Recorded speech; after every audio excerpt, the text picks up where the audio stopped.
अस्सलाम वालेकुम, कैसे हैं आप सब लोग। आई होप आप सब लोग खैरियत से होंगे। और आज छुट्टी का दिन है, सैटरडे है। और छुट्टी के दिन आप जितना मर्ज़ी घर को समेटते रहें, हर थोड़ी देर के बाद चीज़ें बार बार इधर से उधर पड़ी मिलेंगी आपको। छुट्टी के दिन स्पेशली आपको लिविंग रूम की हालत कभी भी ऑर्गेनाइज़ नहीं मिलेगी।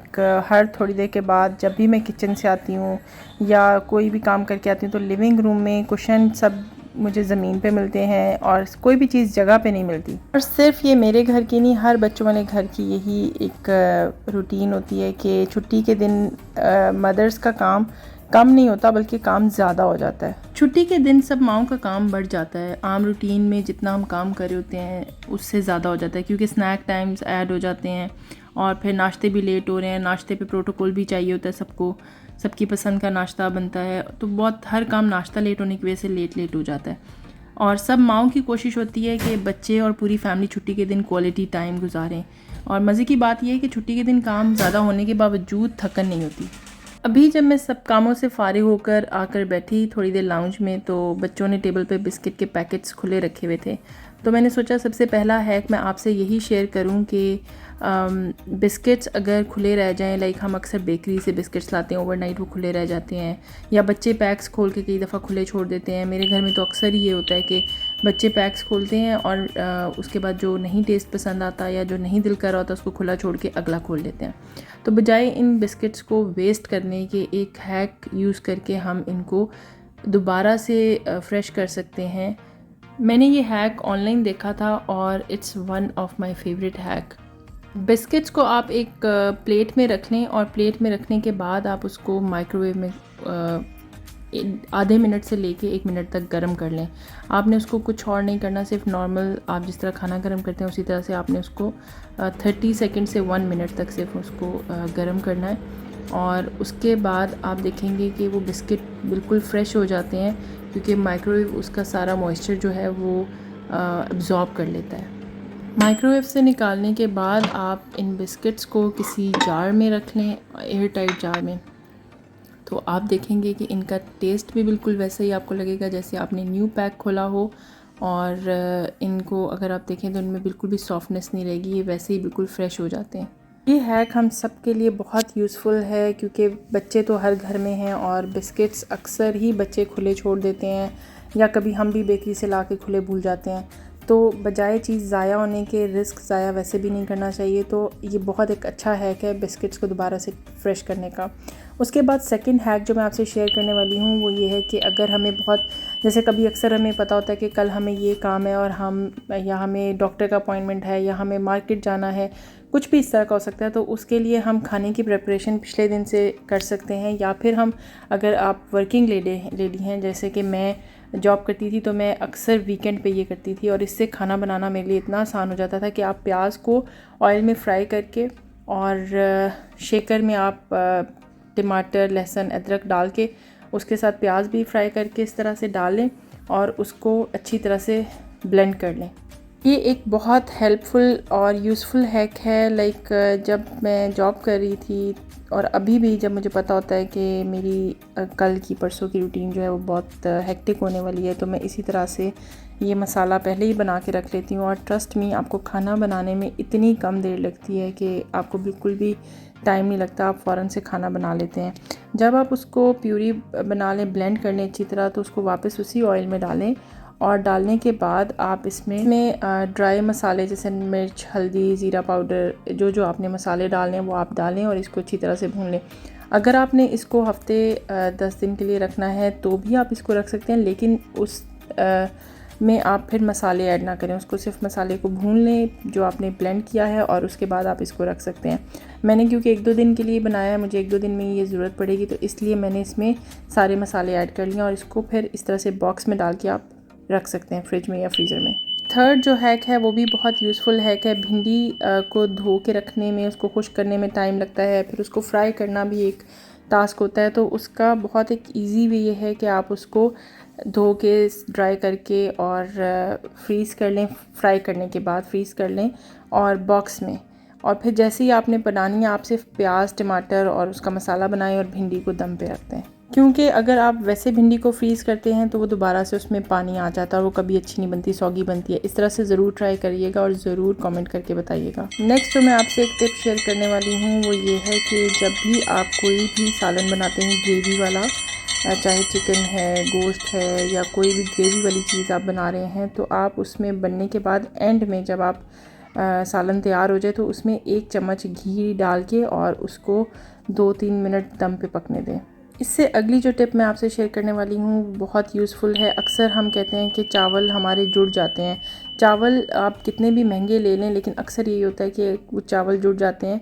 उसका एक बहुत सिंपल हैक है कि जब चावल आप डाल दें और उबाल आ जाए पानी में, तो उसमें आप 1 चम्मच नींबू का रस डाल दें। नींबू का रस डालने से चावल आपके कभी भी नहीं जुड़ेंगे और वो चावल बिल्कुल अलग अलग रहते हैं। आप कोई भी नॉर्मल वैरायटी के चावल भी लेंगे तो इस हैक से आपके चावल नहीं जुड़ेंगे। नेक्स्ट जो मैं आपसे एक टिप शेयर करने वाली हूँ वो ये है कि हम अक्सर जब बच्चों को लंच में देते हैं रोल बना के, पराठा रोल, या बच्चों को इवन घर में भी खाना देते हैं, तो बच्चे कहते हैं रोटी ड्राई हो जाती है। तो उसका एक बहुत सिंपल सी टिप ये है कि आप दूध से आटे को गूंद लें और अगर आप दूध पूरा नहीं आप उसमें डालना चाह रहे तो आप उसमें थोड़ा सा पानी भी ऐड कर सकते हैं। आप उसको जब दूध से गूंदेंगे तो आप देखेंगे कि रोटी और पराठा बहुत ज़्यादा सॉफ्ट बनता है। मैं छोटे बच्चों के लिए जब आटा गूंदती हूँ तो अलग से गूंदती हूँ ताकि उनको खाने में आसानी रहे, और अगर मैं उनको पराठा रोल भी लंच में बना के इवन दे रही हूँ तो उनको खाने में प्रॉब्लम ना हो, ठंडा हो लेकिन बेशक, लेकिन वो सॉफ्ट रहता है, तो बच्चे बहुत इन्जॉय करते हैं उसको। इवन अगर मैंने हस्बैंड के लिए दोपहर को खाना भिजवाना होता है और उसमें मैंने चपाती भिजवानी होती है तो मैं यही करती हूँ कि मैं इसी आटे से रोटी बना के भेजती हूँ, क्योंकि जब तक ड्राइवर लेके पहुँचता है उसके बाद खाना जब तक खाते हैं वहाँ पे ऑफिस में, तब तक रोटी ठंडी हो जाती है और रोटी हार्ड हो जाती है। तो उसका ये बहुत एक सिंपल और बहुत यूज़फुल तरीका ये है कि आटा गूंदते हुए उसमें दूध ऐड कर लें ताकि रोटी सॉफ्ट रहे।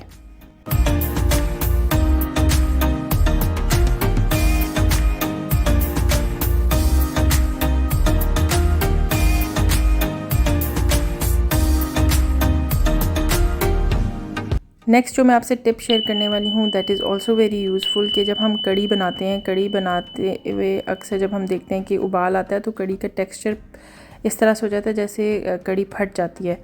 तो उसके लिए एक बहुत सिंपल टिप ये है कि आप कढ़ी जब बनाने लगें, आपने बाकी सारे मसाले ऐड कर दिए लेकिन नमक आप कढ़ी जब उबाल आ जाए और पकना शुरू हो जाए उसके थोड़ी देर के बाद नमक ऐड करें। उससे आपकी कढ़ी बिल्कुल फटेगी नहीं और उसकी मज़े की तो वो होगी लेकिन उसका टेक्सचर भी बहुत अच्छा होगा, देखने वाले को भी अच्छी लगेगी। क्योंकि अगर कढ़ी का टेक्सचर अच्छा नहीं हो तो मुझे देखने में भी अच्छी नहीं लगती और ना मुझे खाने को दिल करता है। आप देख सकते हैं कि कढ़ी कितनी स्मूथ बनी है, देखने में भी कितनी अच्छी लग रही है, and trust me it's very yummy. अब हम बात करते हैं नेक्स्ट टिप की। नेक्स्ट जो टिप है वो है खीरे से रिलेटेड। खीरा आपको पता है इट्सेल्फ कितना ज़्यादा यूज़फुल है हमारी हेल्थ के लिए, इवन हमारी आइज़ के लिए। जब पफीनेस हो जाती है तो उसको पफीनेस को कम करता है, डाइजेशन में बहुत हेल्प करता है खीरा, क्योंकि 95% वाटर बेस्ड होता है तो इस वजह से हमें हाइड्रेटेड रखता है।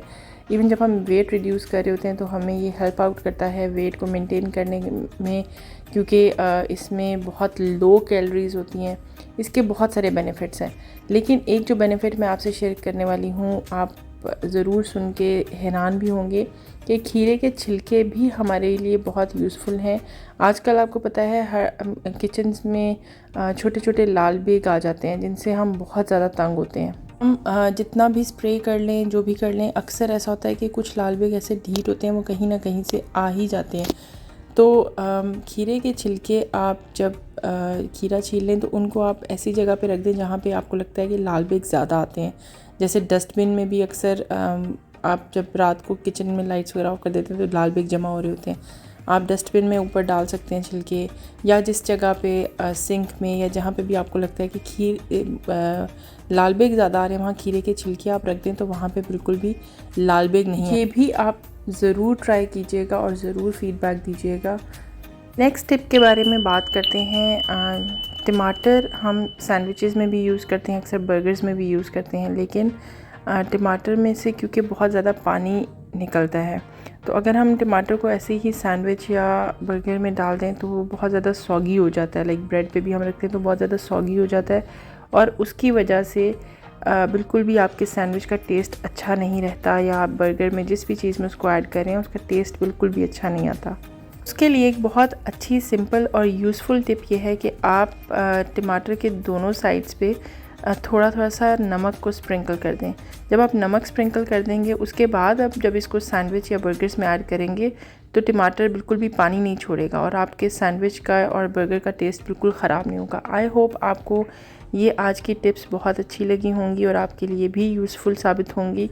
अगर आपको मेरी आज की वीडियो अच्छी लगी हो तो प्लीज़ ज़रूर लाइक और कमेंट कीजिएगा and do subscribe my channel. Feedback से बहुत ज़्यादा मोटिवेशन मिलती है। So I will be looking forward to your feedback. इंशाल्लाह अगली वीडियो में मिलते हैं। अल्लाह हाफिज़।